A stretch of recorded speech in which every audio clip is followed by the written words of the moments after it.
AITA for leaving my babies inside by themselves.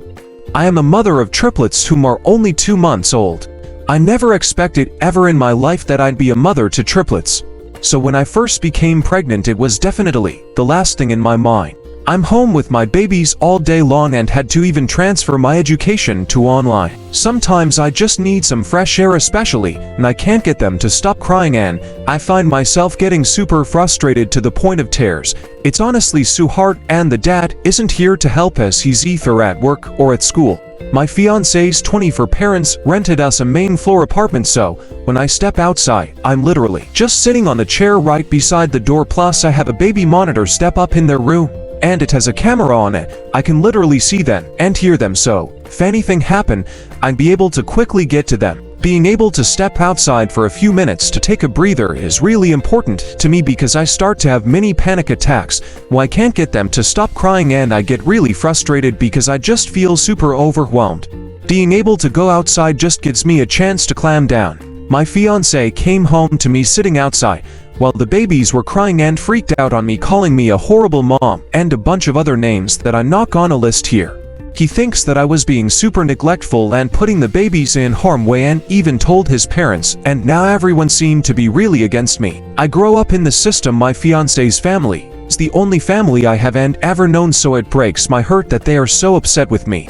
But I really don't think I was doing anything wrong or putting my babies in harm's way, but they seems to think otherwise. So here I am wondering if I should apologize for my actions or if I am the a-hole in this situation. Am I the a-hole for giving my dog an offensive name and then refusing to change it? I have several dogs, one of which is an American Akita. His name is Yankee. I thought it was funny, and he seems to like his name. My sister was in the States the past 2 years and recently flew home with her boyfriend in tow. First time we've met him, yada yada. I guess she never mentioned me or my dogs, but he was pretty surprised when I told him my dog's name. I didn't think much of it. Most of my pets have peculiar names, so I assumed it was just an overall reaction. They left. My partner and I had dinner. Partway through our food, my sister called and asked if I'd consider changing my dog's name.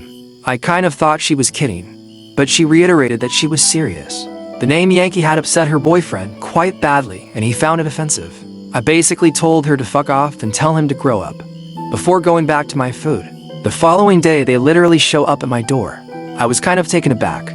Apparently, they came to tell me why the name Yankee was so awful. During this discussion, he told me it was essentially a slur used against Americans, and asked if I would ever name a dog the N-word. I just kind of laughed and told him he was off his nut. It's not that serious. You can't equate the word Yankee to something like the N-word. I told him I wasn't going to change my dog's name. He knows it. It'd be a shit ton of work. He's personal protection, so it could even damage his work. They, thankfully, left, but still seemed pretty upset. Thinking back now, I'm pretty sure there's a company with Yankee in the name. I wonder how many letters of complaint he sent. Anyway, I did message my American friends just to make sure I wasn't being a prick. They all agreed he was being stupid. But I know the US is huge, and it might be more of a regional thing. So I'm still not sure. I'm starting to feel kind of asshole-ish for not taking him seriously, when it may be a genuine issue for him. So, I come to Reddit. 2 birds, 1 stone. I know a large amount of Americans frequent this subreddit. Am I an asshole? And is this an issue in the States that I should apologize for? Edit. I had a shower at 70 comments and now we're nearly at 1,000. I can't keep up with them. I'm sorry. Anyway, I think he's from the South, and my sister's a Tory, so he's more than likely a Republican. Edit from my partner. Since this post is gaining traction, I want to play a game. We are currently trying for a baby. What are some potential baby names we could mention to him? Just to, upset him a little. We do already have our names picked, but no one else knows that. Am I the a-hole for telling my fiancée that my friend's trauma is more important than her comfort? My best friend lost a parent a year and a half ago, which led him to a mental health crisis. Our friend group has been picking up the pieces ever since. He's doing much better now that he's in therapy, but he's definitely gone through it. What has complicated matters worse is my fiancée. It goes without saying that I love her, but she is the definition of a busybody sometimes.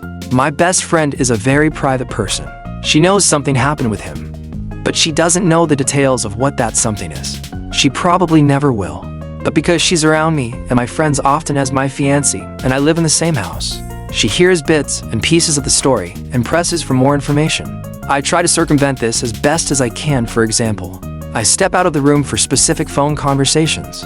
But still, it's hard to limit the discussion about it sometimes. If it's necessary, we bring it up. And she's around in person, we'll refer to the Nolan situation without giving specifics. Nolan will also stop by my place at night when he can't sleep. This doesn't happen all that often, maybe twice a month. He'll text me or call me saying he's outside. I'll go sit with him and maybe smoke a little bit. Then he'll head home. I'll wait up until I know he got home safely. Then I go back to sleep.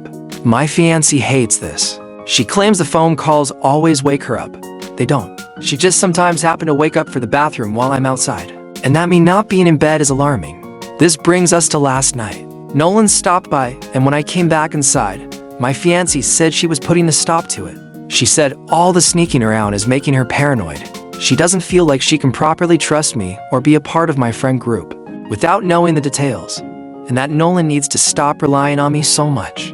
I told her that no matter whether we're married, dating, whatever, she will never have any ownership over my friend's trauma, and that she was never going to be able to order me around in regards to it. I also said her comfort was less important than someone's actual physical well-being. She was obviously hurt by this and went to stay with her mom after work today. Am I the whole? Edit. She knows Nolan lost a parent. She doesn't know the aftermath beyond the statement he had a mental health crisis. Yes, he has specifically asked me not to tell her. EDIT too. This is not something we talk about constantly in front of her. I'm giving examples that have happened over the past year and a half. Also, Nolan sees a therapist. He comes to my place to hang out. Am I the a-hole for telling my son L was disappointed after he and his wife lied about my grandson's birth date? My son 23 and his wife just had a baby boy. Everyone is overjoyed and excited, but there have some issues that has risen recently. When my daughter-in-law was pregnant, I suggested that I host a welcoming party for my grandson right after she get discharged from the hospital. I've made arrangements and even emptied a room for them to stay, but for some reason, she was against it and said she'd rather spend the first few weeks at home with her newborn. Not only that, but she said no to the welcoming party. My husband and I talked to my son and he said we'll see. But just a couple of days ago, we found out that my daughter-in-law had given birth 2 weeks ago and no one knew about it. My nephew told me and I immediately called my son. He confirmed it. He and his wife lied then hid the date of birth from the family. I told him this was not acceptable. Lying just because they didn't want a welcoming party and love and support being given from family. I told him I was disappointed because for one, he ruined our welcoming for our grandbaby, and also, I invited family members, and they're all rightfully disappointed as well. He said it was his last resort after I kept pushing and made his wife uncomfortable. But that was not appreciated because we were just trying to celebrate the new family member in a proper manner. We had an argument, and he ended the call upon saying I ruined his joy for his newborn.